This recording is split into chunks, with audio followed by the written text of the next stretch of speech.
이제부터는 이 마케팅 테마, 그 작전에도 이제 테마가 있다라고요. 하면서 이제 막 얘기를 하는 건데, 뭐, 계절 테마로 이익을 내고 싶다. 네, 그러면 저한테 그 종목을 알려주시면 돼요. 그러면 제가 언제쯤 들어가면 되는지 다 알려드려요. 네? 빙그레. 네, 뭐, 빙그레. 예를 들면, 빙그레 지금 들어가도 되냐? 아니, 아직은 안 될 것 같은데. 네, 빙그레 지금 들어가면 당연히 안 됩니다. 네, 아직은 때가 아니고요. 뭐, 내일 정도에 양봉 뜨면, 사면 돈 벌 수 있어요. 월요일쯤. 네, 내일쯤. 내일은 안 되니, 토요일이니까 안 되고, 월요일쯤. 벌 가능성이 있습니다.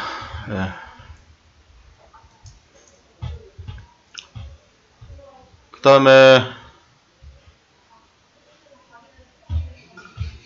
이 이벤트성으로 이제 계절 테마주까지 얘기를 했다면, 이벤트성으로 이제 전염병이 있죠, 전염병. 그래서, 조류 전염병 같은 경우에, 이 조류가 이제, 이 조류 관련된 닭이든 오리든 뭐 이런 것들이 이제 발병을 하면, 이제, 관련 업체는 이제 폭락을 하겠죠. 그죠? 그리고 그거에 대한 치료 재료를 갖고 있는 회사들은 이제 호재에 해당되는 거고. 그러니까 어떤 사건이 있을 때 이 재료라고 하잖아요. 제가 이 재료가 있을 때 이 재료에 해당되는 게 악재냐 아니면 호재냐 이 항상 있어요. 항상. 심지어는 이 메르스조차도 마스크 제조업체는 뭐 난리 난 거죠. 없어서 못 파는 거니까.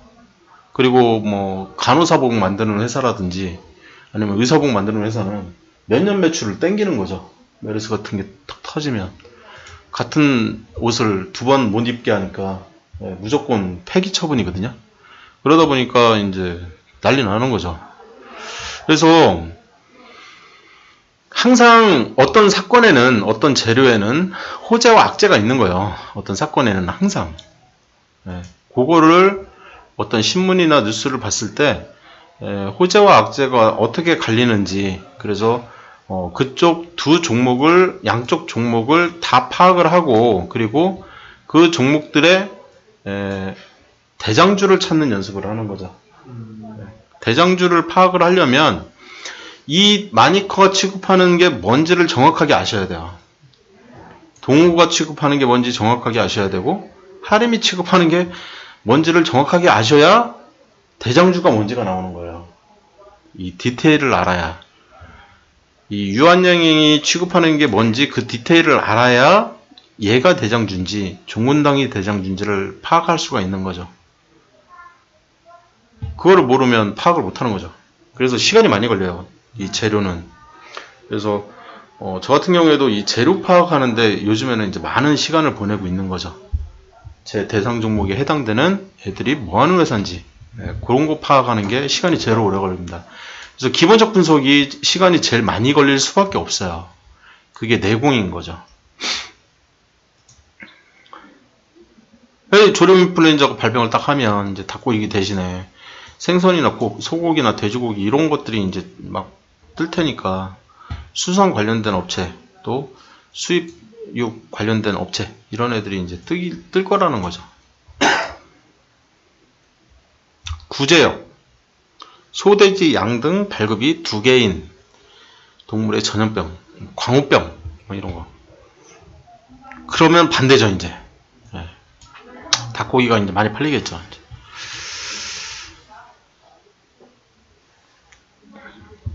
신종플루, 메르스 뭐 이런 이제 새로운 질병, 호재악재가 이제 항상 공존한다는 거죠.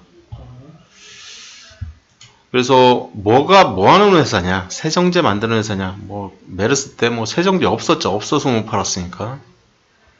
그러면은 이때 막 날라갔겠죠. 날아가는 게 당연한 거고. 작년이었죠? 이때. 그죠? 안 날아가면 이상한 거예요. 매출로 이어졌는데. 그래서 매출도 떴겠죠. 당연히. 그래서 매출은 뭐 이런데 그냥 네이버 가지고 네오팜이었나요? 네오팡의 종목 분석을 보시면 밑에 쭉 내리면 작년 매출이 이제 좀 떴겠죠, 이렇게. 근데 이게 이제 성장주냐? 근데 계속 뜨면 성장성이 있는 거니까 성장주에 해당되는 거고, 안 뜬다 그러면은 이제 한번 빵 뜨고 만다. 예를 들어서 그러면 이제 성장주가 아닌 거고 그런 거죠. 그래서 이 메르스 같은 게 딱 떴을 때 한없이 날아갈 수는 없다. 예, 그 사실을 아셔야 되는 거예요. 그래서 내가 뭐 예를 들어서 뭐 한국 콜마 뭘 들고 있다. 그랬을 때 얘를 들고 있다고 해가지고 장기 투자를 해야지 이런 결정은 너무 섣부른 거죠. 메르스는 조만간 잠잠해질 테니까. 그죠?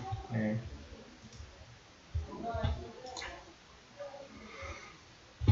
북한 테마 긴장이 고조가 되면 삼성테크인이 이제 하나테크인으로 바뀌었죠. 뭐 휴니드, 구경, GNM 뭐 이런 회사들을 좀 이 유니모 CNC라는 회사는 이제 디올메디 바이오라는 데로 이렇게 사명 변경을 하는 회사는 별로 안 좋은 회사예요. 저는 이런 기업들은 잘 안 해요. 이렇게 이제 회사가 팔려서 사명 변경하는 거는 뭐 어쩔 수 없는데 그냥 뜬금없이 막 회사가 팔리지도 않았는데 사명 변경을 해버리는 거는 이 브랜드 가치가 전혀 없거든요. 브랜드 가치. 그래서 좋은 현상이 아닙니다. 적자 기업일수록 적자 지속일수록 이런 일이 벌어져요. 그래서 미래 ING의 파형을 보면 미래 ING 딱 파형을 보면 중간중간 감자가 섞여 있을 수도 있어요. 여기 이런 데가 좀 껴있을 가능성이 좀 있네요. 나 잘 안 보이네요. 계속 좀 꺼리로만 이렇게 번쩍번쩍 뛰는. 옛날에는 이제 처음 초창기에는 막 이 짤짤이주들 막 하고 그랬었는데 요즘에는 이런 종목들에는 별 메리트를 제가 못 느끼는 것 같아요. 그 다음에 이제 건설주나 막 이 로만손 좋은 사람들 제형 솔로텍 같은 이제 개성공단에 입주한 회사들 막 있는데 이 현대상선 같이 이제 이 금강산관광에 수혜주도 있었고, 이게 이제 과거 얘기가 돼버렸죠. 지금 한나라당이 집권하면서 이제 그런 일이 벌어진 건데, 뭐 또 이 한나라당이 이제 물러나고 지금 보면은 요번 대선도 한나라당이 이제 두 번째로 의석을 차지를 했으니까 이제 다음 대선에 이제 이 호남 쪽이 좀 뜨면 그러면 얘네들이 뜰 가능성이 높겠죠. 북한에 뭘 주지를 않고 있는데 이제 비료를 주겠다 그러면은 우리나라에서는 제일 큰 회사가 이제 남해화학이니까 빵 뜨는 거고. 그리고 이제 대륙철도도 이제 지금은 드랍시켜 버렸는데 박근혜 대통령 들어와가지고 이제 드랍시켜 버렸죠. 러시아한테 미안하다고 하고. 근데 이제 다시 이제 이 연결이 된다면, 요거를 이제 막 또 이 민주당 쪽에서 추진을 하면 다시 뜨겠죠. 어차피 정치 싸움이니까 그런 거는.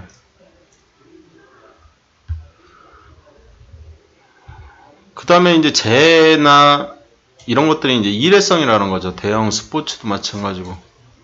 그리고 불경기, 특히 이제 이 12월 달 이 유니더스는 좀 재밌는 기업이긴 한데, 유니더스 같은 경우에 이렇게 뿅뿅뿅뿅 뜨는 시점을 이렇게 가만히 보시면 이렇게 10월 달에 이제 이 꺼리로 이제 뿅뿅뿅뿅 막 뜨면서 이렇게 이 뿅뿅뿅뿅 뜨는 시점 있잖아요.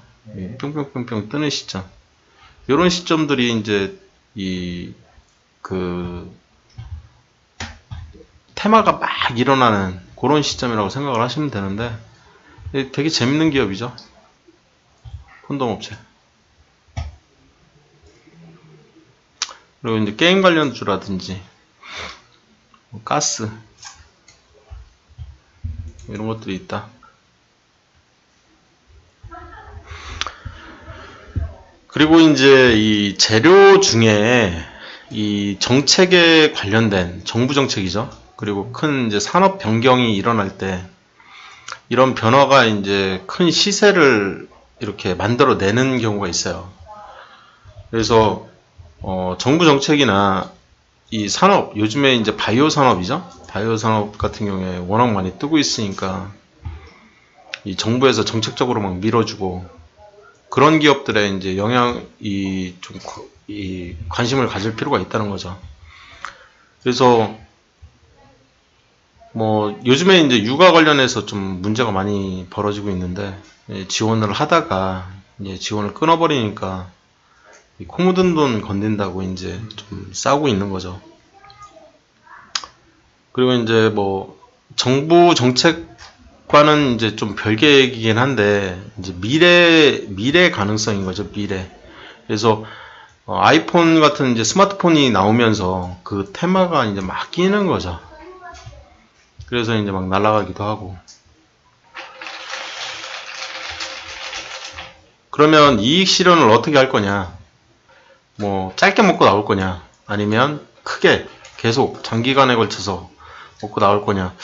이 기간이 이제 이 주식작전 베스트 비법 같은 경우에는 일주일에서 한 달 정도 잡은 게 이제 단기고, 뭐 장기다 그러면 한 3개월 정도 막 얘기를 하는데, 제가 보는 관점에서는 단기 작전이다 그러면 최소 3개월 정도 매집한 다음에 날리는 거기 때문에 이 3개월 정도 최소 잡아야 될 것 같고, 이 장기 작전이다 그러면 최소 1년 정도는 잡고 생각을 해야 될 것 같다 라는 거고요.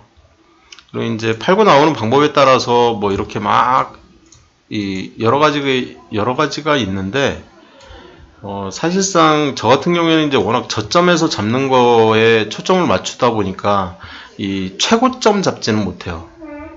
최고점. 그래서 뭐 이런 것들을 알고 있다라고 해도 이거일 수도 있고 이거일 수도 있고 이거일 수도 있고 이거일 수도 있고 이거일 수도 있는 거기 때문에 그거는 이제 세력 마음인 거죠. 그래서 저는 제 매매법을 더 중시합니다. 그래서 매도법대로만 매도하려고 하는 거죠. 기타 이제 이익 실현 방법으로 회사의 알짜 부동산을 지인들한테 헐값에 매각하거나 아니면 지인의 부동산을 시세보다 훨씬 비싼 가격에 이제 사서 이익을 챙기는 그런 방법이 또 있다고 보시면 되고요. 회사 돈으로 이제 이런 짓을 하는 거죠. 근데 주식하고는 상관없나요? 주식하고 상관이 있습니다. 다, PBR하고 다 연동이 돼버리는 개념이기 때문에. 그래서 실전작전의 대표 사례 막 굉장히 많은데, 뭐 이런 것들은 그냥 한번 쭉 읽어보고 넘어가시고요. 그 다음에 어떻게 탐지할 거냐? 냄새가 나는데, 여기 이 책에서 정리되어 있는 내용 한번 그냥 쭉 보시고요. 기본적 분석에 해당되는 내용이라고 생각하시면 되고, 나중에 이제 이런 낌새 같은 경우에는 저쪽 작전주 이해 과정을 통해서 더 디테일을 배우니까 그때 이제 다룬다고 생각하시면 될 것 같습니다. 그 다음에 작전주 대응 총정리 얘기가 있는데, 결국에는 가치 투자가 답이다. 이걸로 이제 한마디로 끝내버렸어요. 근데 제 생각은 좀 달라요. 먹을 수 있으면 세력은 많이 먹고 저는 조금만 먹으면 된다. 저는 그런 마인드이기 때문에 가치 투자도 이제 하지만 나름 저점에서 살려고 계속 노력을 하기 때문에 이제 가치 투자라는 단어를 쓸 수가 있는 거죠.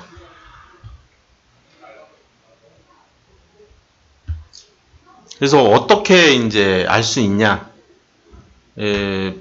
보면 전부 다 이제 다트 공시 시스템에서 나오는 이제 얘기들이에요. 이런 얘기들이 다. 근데 이런 공시 시스템 말고도 다른 관점에서 이렇게 볼 수가 있거든요. 그래서 이 내용뿐만이 아니라 이쪽 내용뿐만이 아니라 이 기본적 분석, 기술적 분석, 그리고 심리적 분석을 통한 낌새 파악을 어떻게 할 거냐, 그리고 그거를 어떻게 파악을 하고 내가 어떻게 대처를 해야 되는지 그런 것들까지 다 저쪽에서 다루기 때문에 이런 게 있다. 여기서는 그 정도만 얘기를 할게요. 그 다음에 이제 작전 대응편인데, 당하지 않으려면 뭐 가치 투자를 하는 게 답이다 그러는데, 기본적 분석이에요. 다른 것보다도 재무 분석이죠.